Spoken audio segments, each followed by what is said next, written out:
I do want women to know that there is an alternative to suppressing their bodies with hormones, that they can see their body as a good and they can live in that body holistically. Totally. Oh my gosh, it's amazing. Join co-hosts Jamie Rocci and Teresa Kenny as they educate women about the beauty of the feminine design and empower women to take charge of their health. They're going to be so amazing. You're going to be so empowered by understanding your feminine genius and your hormone genius. I don't think I could live my whole life knowing this and not sharing it with anyone.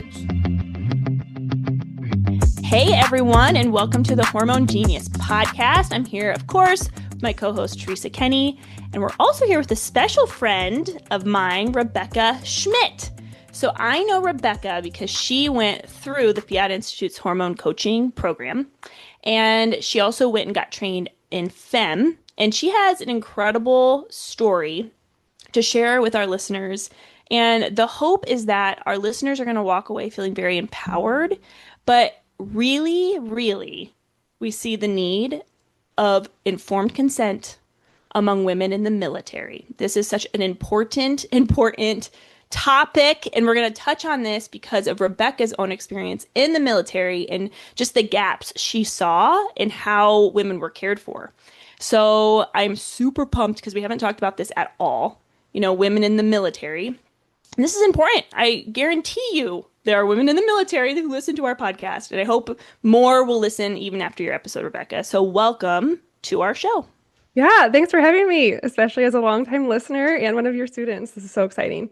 Oh, I'm so pumped. Okay, Rebecca, let's start off. Please tell us, how on earth did you get enrolled, or what called you to be a part of the military? What was it? And tell us about what it means to be mission ready. And we're going to work through your story and how your hormones actually kind of impacted your readiness. So talk a little bit about your involvement with the military, and then we're going to kind of work through your story too today. Yeah, no, definitely. It's interesting. There's not a large percentage of people that are in the military, especially women in our country. So I was born in Minnesota. I lived in Virginia, where I'm at now, and then moved to Kentucky, but that was all for my dad's job. So he was in the FBI for about 35 years. And in Virginia, our street was filled with FBI, government, police, Marine Corps people. And so I only lived there in my elementary school years, but it was obviously very impactful. And I grew up going to Naval Academy football games. There's a picture of me in a little Naval Academy cheerleading outfit with friends, with our dolls in Navy cheerleading outfits. So we were in and around the Naval Academy. But when I moved to Kentucky, I just never in a million years imagined that would be the direction I would be going. But when it came time for college, I was just trying to think of, where could I go that would be the full package and develop me as a person in the way that I want to be developed? And so I had a full tuition scholarship to Eastern Kentucky University. I was thinking about pursuing physical therapy. They had an occupational therapy side, but I just kept coming back to the idea of the military. And again, I was kind of bred into it in a way, in the environment I was a part of with my dad, our neighbors, and just athletics growing up. But when I looked at the full package, the idea of serving our country in an incredibly unique way, being able to potentially play college athletics, which I did. I was on the rowing team there, meet friendships that were just so deeply rooted and so unique that I didn't feel like I was going to be able to find that anywhere else. That with the experience with serving, the potential just to go to school at an academy was such a unique opportunity that I just couldn't pass it up. I knew I could do the other health stuff later if I was interested. And I majored in oceanography because it covered so many of the prereqs, interestingly, to PT school with the math and science. So I did that on purpose, actually. And so anyway, it ended up being just an incredible opportunity. And from the Naval Academy, you can either go Navy or you can go Marine Corps, because they're both under the Department of the Navy. And on my rowing team, a lot of the girls ended up going Marine Corps. We had an officer representative in charge of our team that was a Marine. And just like kind of that environment, that physical environment, the values within the Marine Corps, I was very, very drawn to that. And I ended up picking aviation because I didn't know if I was going to stay in the whole time, but I liked that Marine Corps aviation touched a lot of things. So like you can land on a ship. So I've landed on naval ships. You can land at night. You can land on the ground. You carry Marines. You can carry sailors. So you can do a lot of different things.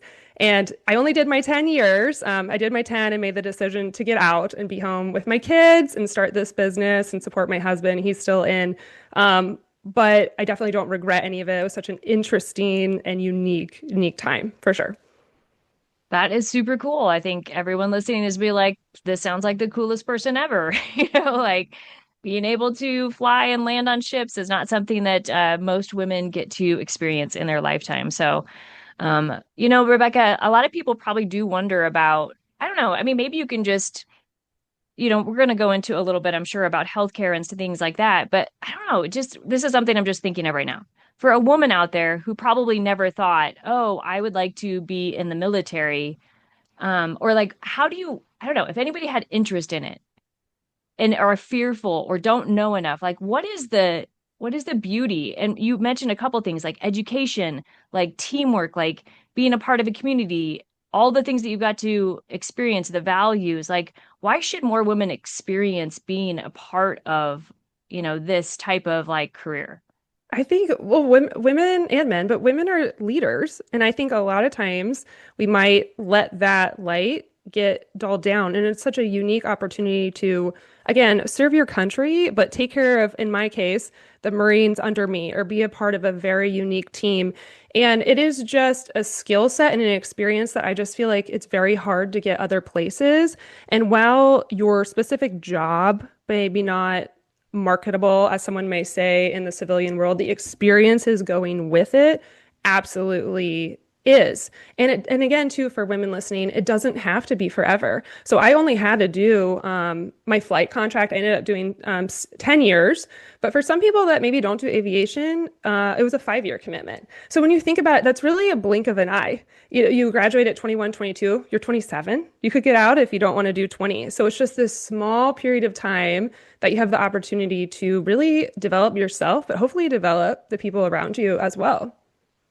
Yeah, that's incredible. I still feel kind of like a little bit of a dummy when it comes to all the like branches of the military and like what some words and phrases and like the roles within the military. I just always feel kind of silly about it.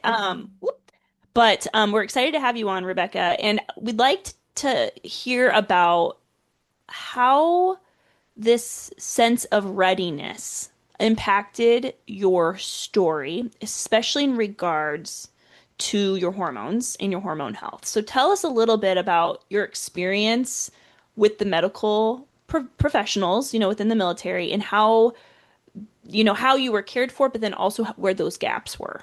Yeah, absolutely. So I would say at the Naval Academy, I probably had some period pain, probably dismissed it. Nothing so intense that I couldn't really handle. Now, looking back, I probably lost my cycle due to the intense stress any college student has, all-nighters. I was rowing at a D1 level. So it was very intense on my body, but I wasn't having those hormonal issues at the time. What happened though, when I got into flight school, about 2 years after graduation, when I finally got there, 1 to 2 years after, I started having pain that was so intense. Like it was something where I was just like, this is not right. And for anyone listening, like wondering what that could feel like, I genuinely enjoyed the hard stuff. I enjoyed rowing. I enjoyed the military stuff. I enjoyed pushing myself. So it really was like I was able to discern, I enjoy the hard things. I enjoy them when they're semi-painful. This is a totally different level. And it was very much a red flag to me that something was going on. And people with endo know there's other symptoms associated with it, whether it's the stabbing pain or the brain fog or the nausea. There's just more to it. And when you're flying aircraft, obviously when you're doing anything, but when you're flying aircraft, you need to be able to know what direction is up. You need to be have your wherewithal around you. You need to be able to communicate effectively. You obviously don't want to be in a ton of pain that is outside the normal realm. So I ended up going to the OBGYN clinic there in Pensacola where I was in flight school. And I went to the normal, whatever nurse was there, the midwife, and They listened to my brief, complaints. They gave me birth control and I saw my way out. And I was on that for a little bit, came back. I did not think it did anything. Now we know that it doesn't work, but they gave me another prescription in birth control. And I believe it was the mini pill at this point. And what it caused was two times of bleeding a month. If anything, more pain and more brain fog. And I was just like, I am done with this. From a moral perspective, I was never on board with it. But again, from a readiness perspective, getting into that, I needed to be physically fit and mentally able to get through flight school and fly. And I was just at the point where like, okay, this isn't working. I had an ultrasound tech do internal ultrasounds. They thought maybe you have PCOS, or maybe not. And I just kind of left, and that was that. And so I ended up finishing flight school, got my wings, went to a fleet replacement squadron in North Carolina for my fleet aircraft. It's called the CH-53E, and that's what I flew in the Marine Corps. And when I got to my fleet squadron, about a year into that, so now we're talking like 3 years past this point, I was just like, there is something seriously going on. And also at this point, I was going through marriage prep. So I was learning to chart my cycle, and I was using symptothermal method that wasn't working. My temperatures were all over the place, which now looking back should have been, screaming to me, there's something else going on here. But one of my cousins had dropped the seed of, what about Creighton? And I was like, I don't know. What about Creighton? I have no idea what that is. And so I Googled it, found a teacher in North Carolina, learned to chart Creighton. And of course, instantly she could see on my charts, which the constant mucus, just like, girlfriend, there is something going on here. And I was thinking, great, awesome. Like, you're right. There is probably something going on here. And she was like, I really think you need to see the SNAPRO provider, luckily in North Carolina, near where I was stationed. And I was like, that is great, but it is very difficult in the military to get referrals out of the military system. And this is kind of one of the hiccup points. So we're all under TRICARE Prime, and military spouses are typically under TRICARE Prime for insurance too, unless they opt out into TRICARE Select. So when you're in the TRICARE Prime system, they will either keep you on base or you'll be with TRICARE Prime affiliated providers. The amazing part with this NAPRO doctor, and it was probably just divine intervention as well, is she had TRICARE Prime. So I was very fortunate to have a flight doctor that was with my squadron. We all had flight doctors that would kind of manage our health and manage our readiness. And I told her, I was like, listen, I am charting my cycle. I've already exhausted the system in Florida. I do not feel like there's anything within the military system that can help me at this point. What do you think? And luckily, she was incredible and put the referral in the system. I went to my commanding officer, and again, just very fortunate, probably divine intervention in this. And he was Catholic as well. And he looked at me and he was like, Becca, you've got to get this surgery. You have to get this surgery. And I think his wife had something similar. I never got the full story there. So eventually I got this surgery, and this is not normal in the military for people to get the referrals out. It's very, very difficult. Usually your PCM, your primary care provider, or your flight surgeon is not going to do it. I was just very, very, very fortunate. But I think also because I knew where I wanted to go, I knew they took the insurance. I had felt like I exhausted the system. They were able to put that referral into me. Now, there was like a fork in the road when I got to this point. I was at the point where the pain was not managed with birth control, which is what they wanted in the waiver guide to keep flying. And so really the options were take more birth control or I need to be done flying. That was kind of where it was at, because the pain was at a point where, again, readiness, I needed to be able to do my mission. And I was just advocating, I think there's another way in which we can heal my body so that I can do this mission as well. And then after the surgery, I was able to keep flying again and do the mission. So I think there's a lot going on here. That there's so much going on in your story. And of course, we can look at it from the lens of the military healthcare system, but we can also just look at it through the lens of just being a woman. Like what we're talking about here is that women's bodies are different than men's, and that many times in society, what happens, I think, is that it can be easier to, instead of address maybe the underlying root cause of women's problems, but to try to make them more like men.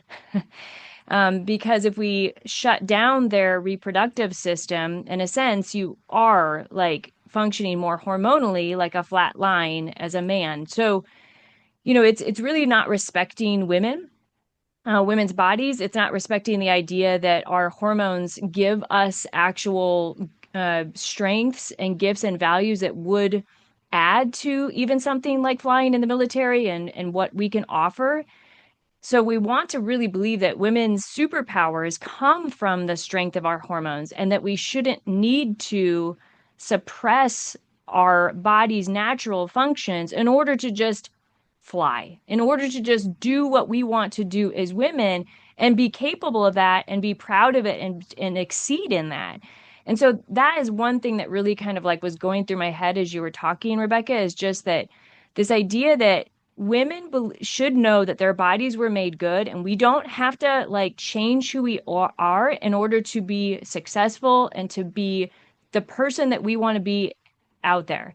And that's just something that I think speaks to everybody. And this happens, again, in the military, it probably happens. It happens just a regular woman walking down the street every single day. It's like, I don't want to deal with your problems. I don't want to deal with your hormones.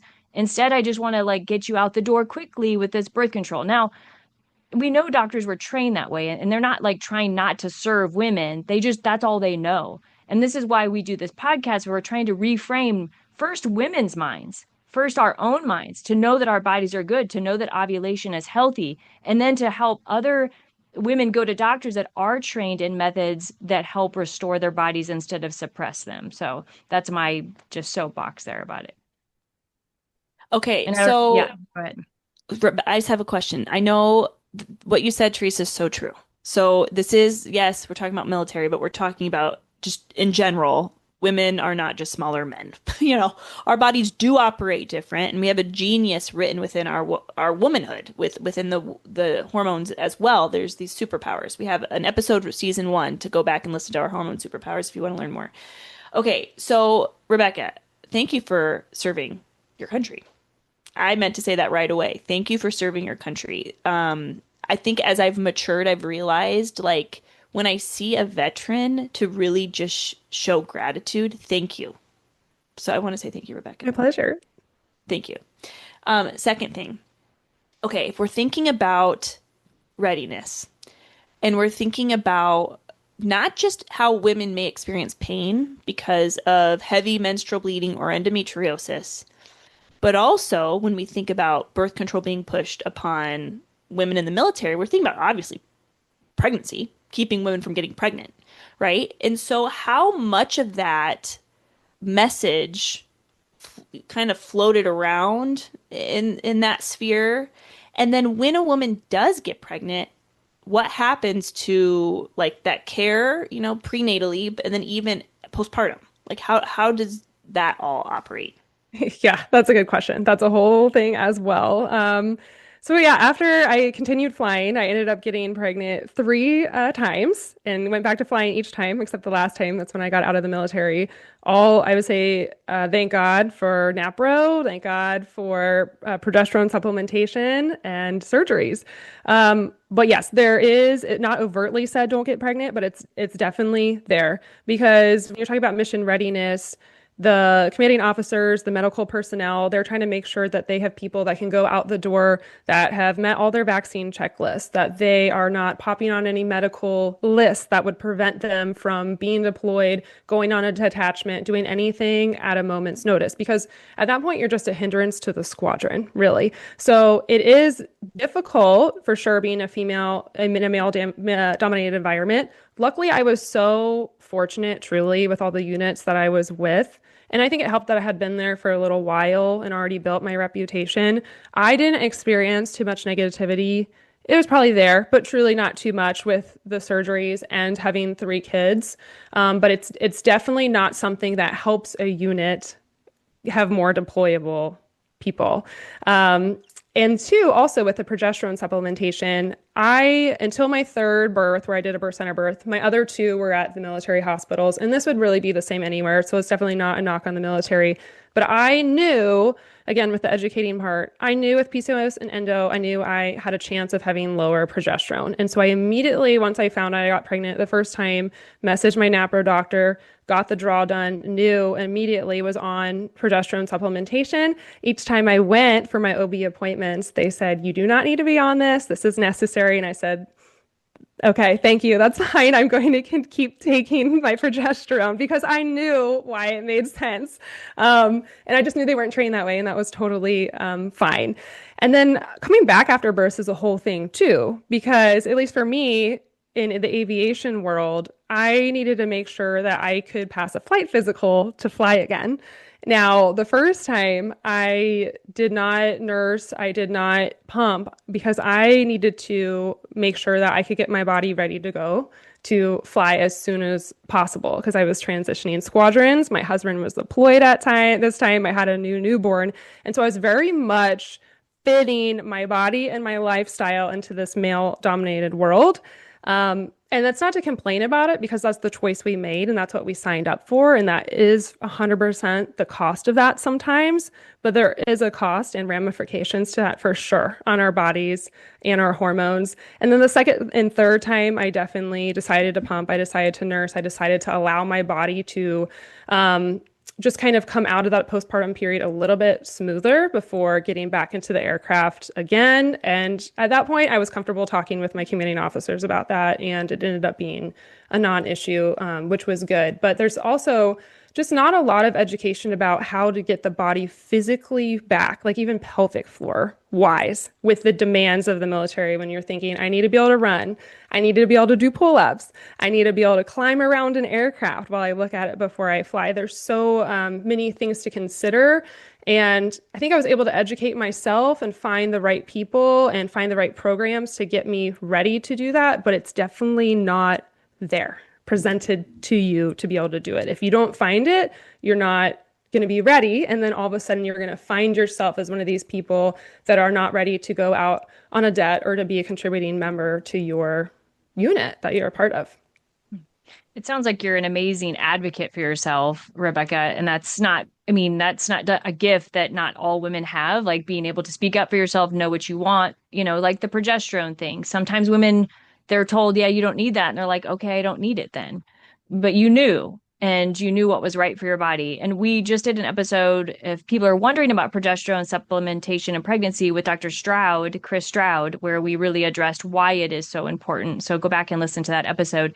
I'm going to pause for a minute and then I'm going to move into another question with you, Rebecca. But you mentioned supplementation. Our podcast sponsor is We Heart Nutrition. We Heart Nutrition offers supplementation with beautiful bioavailable supplements, vitamins that really support the body for pregnancy, for postpartum period, for men, for their bodies as well. We love their magnesium glycinate that we take at bedtime, both Jamie and I. And they have good immunity supplements now and probiotics as well. So please check them out. You can get 20% off with the code GENIUS, GENIUS, at weheartnutrition.com. I'll also mention we're an affiliate with Salt and Light by Sammy. They make incredible candles and fragrances that are organic and non-toxic. Salt and Light by Sammy. And I just can't tell you how much I love their scents. And they are healthy for you. So go to saltandlightbysammy.com and you can get 10% off with the code HormoneHappy. And please try them out. And lastly, Wonder Cow colostrum. I was just telling one of my coworkers today who was coughing and saying she thought she was getting sick. I said, girl, you need some colostrum. Colostrum supports our immune systems. It's the milk that mothers give their infants to really start their immune systems. Wonder Cow has incredible products, especially their just main colostrum products I love. But they have a whole host of other things you want to check out at wondercow.com, and you can get 15% off your first order or a subscription for 30% off by using our code Hormone Genius. So please check them all out. We appreciate their support to the podcast. So Rebecca, I'm going to move on to what my experience is with working with patients who have been in the military. Often, I love that you had a flight surgeon, because my doctor that started the clinic that I work in is a flight surgeon. He's been retired for years, but I love him. He's such a good man, kind-hearted, but very much always remembers and brings up his days in the military and how they used to do things as a flight surgeon. So I just love that. But I do notice that my patients that come from the military many times do struggle with hormone issues. And part of it is because some of them do have history of just like traumatic experiences, whether that be that they were deployed and actually were in service, or it was just being kind of in the military and just like you said, the sacrifices almost that everyone has to make in order to keep up a lifestyle that is very regimented. So how would you say in addressing your own hormones or even knowing other women that struggled with trauma, like what are the things that you think are important to think about there? I think stress is the biggest one on so many levels. And I know we see that in so many different spheres, not just the military, but the military is unique in stress with the active duty member as well as the spouse, because I'm seeing that now on the spouse role because my husband is still in flying. And you have the unknown of when you're coming or going. If you're the spouse, you have the unknown of when they're coming and going.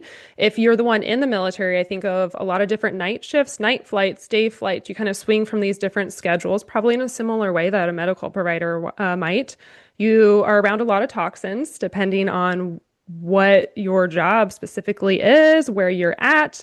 And then the food you eat, you may not have control over the food you eat. You may be on a ship. You may be on a submarine. You may not have control over those things. So there's a lot of physical stressors, mental stressors, environmental stressors that I really think just impact the body so much, especially if I were to look back at my time from college, flight school, fleet squadron life, all the way on. There was some sort of stressor. And you kind of can't take that away. It's just trying to navigate it as best you can and see where it's impacting your hormones. Mm.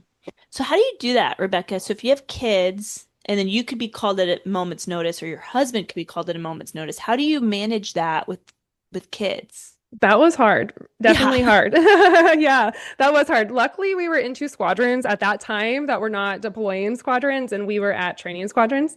And so we were more in the instructor realm. And again, we had been around for a little bit longer at that point. And so it was easier to make sure that if one person was gone, the other person was not. And typically, the military is not going to send both away. I mean, that's not always the case. It does happen, but both of my husband and I, the type of flying we did was very much in the same sphere. So it was very easy to manage that. But it definitely can be difficult and challenging. Yes. Okay, one more question.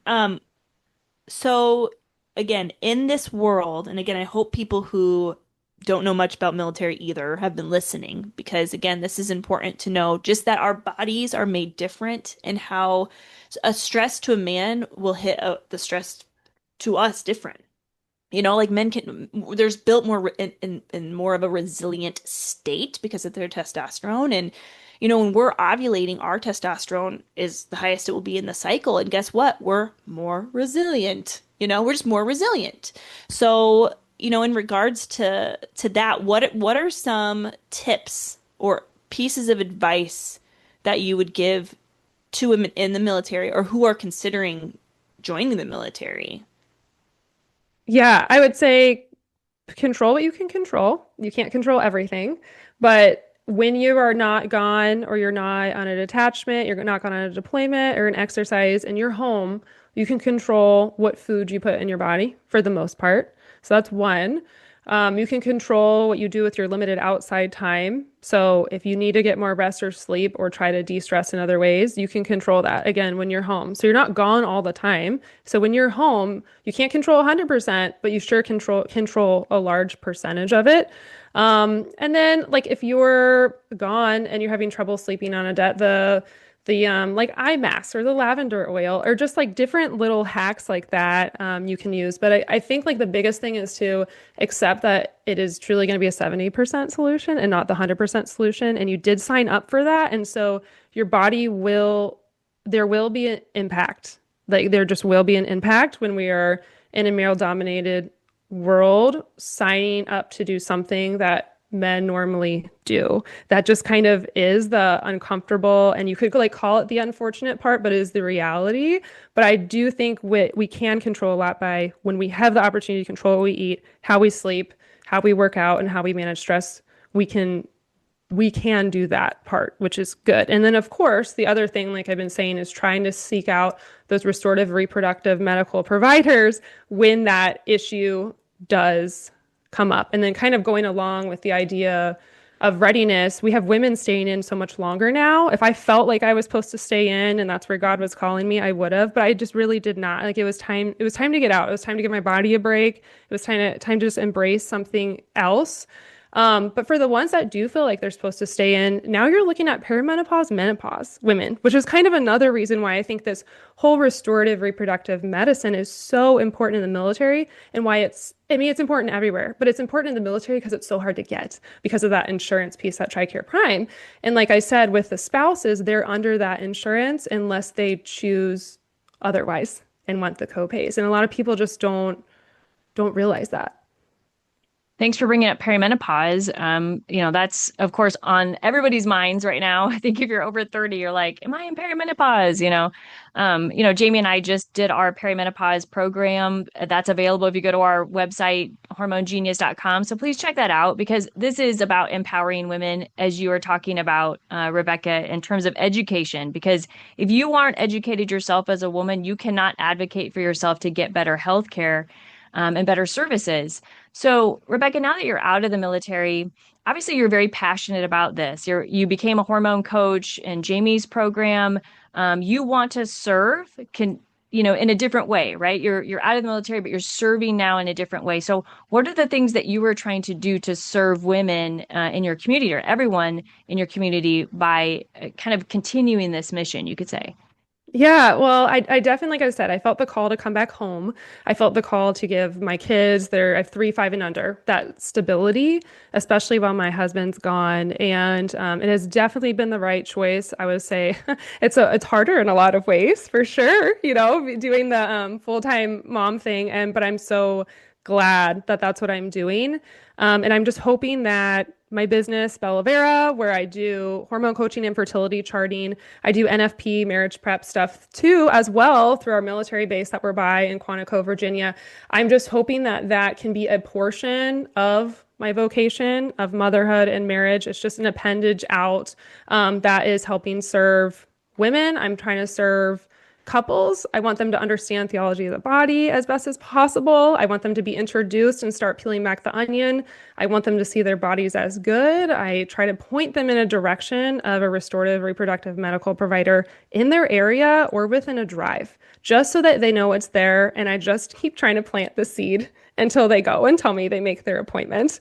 And my friend and I, Megan, we do our For Her With Love podcast, where we just talk about a lot of this kind of stuff, the fertility cycle, motherhood, the things we wish we knew, and just trying to create a basis of education just so people feel less alone. I think sometimes it can feel intimidating and people feel behind and they just want to shrink back. But really, if we just start peeling back the onion, there's so much that goodness that we can find. Incredible. And Rebecca, when did you finish the hormone coaching program? I mean, you're still fresh. This is this is a fresh venture for you. So I hope that those listening, again, I really think that you're going to really hit the target on the women in the military who feel in a similar way, or they've served in the military, or something maybe just very constraining, or maybe some more of the higher corporate women leaders. How can these women again be ready in their everyday life within the military, but still serve their body and be well and be healthy? And I think that is what society is missing, but hopefully we'll catch up soon with research that, there are harms to birth control. There are side effects to birth control. How can you be mission ready experiencing those, side effects? So our prayer is that people will understand and know that. And if at the very least, they're just given informed consent. And that's the crime, I think, above all else, no matter where you live, is that people don't know what they're doing. The one huge, it's like a massive pet peeve. I remember talking to this gal at the end of this class I was teaching, and she was in perimenopause for sure. And she kept saying that she was taking this pill. She was saying, oh yeah, my doctor prescribed me a pill, a medicine. I'm like, well, was it like birth control? Is it hormone contraception? She's like, I don't know. I was like, okay, okay. So I'm like, why don't you just tell me like what the name is? Well, I don't remember the name. Okay. So she leaves, texts me later. I'm like, you're on birth control. Like, she didn't even know. We've talked about this before. She didn't even know that's what she was taking. And she was again this woman who would have seen that was ethically incorrect. She didn't even know. So that just boils my britches, if I'll say that. Okay, so Rebecca, as we kind of start closing up this episode, what do you wish every woman knew about her hormone genius? Yeah, I wish they knew that God designed their bodies intentionally and he did not mess up with that design. But it's not going to be perfect on this side of heaven. And so I just think it's so possible to become educated in how our body works, empowered to make those lifestyle changes, and then just equipped to be a productive member of your medical team. You don't have to sit there as a bystander. You can actually be a productive member with your provider, and it is totally possible to see a restorative, reproductive medical provider. And if you get those hiccups and those roadblocks, you just have to keep educating and advocating for yourself, because eventually you're going to get there. Eventually you'll make enough noise to where you'll get there. And so the journey is worth taking for sure. Awesome. Thanks again, Rebecca, for being with us today on the Hormone Genius Podcast. One more time, can you please let people know your podcast, what it's called, how do they listen to it, and any other like details about your fertility care center or your social media that you want to share with our audience? Yeah, you can listen to the For Her With Love podcast on Apple, Spotify, and Theo. And I do that with a fellow hormone coach named Megan Morin from Canada. And then I have the Bella Vera Wellness small business. You can find me at www.bellaverawellness.com and at Bella Vera Wellness on Instagram. And I do have free courses. I have the Trailhead, which is pretty much my compilation of videos and digital resources of anything that I'd ever sent anyone that asked questions. And I just put it in one spot so people could find it.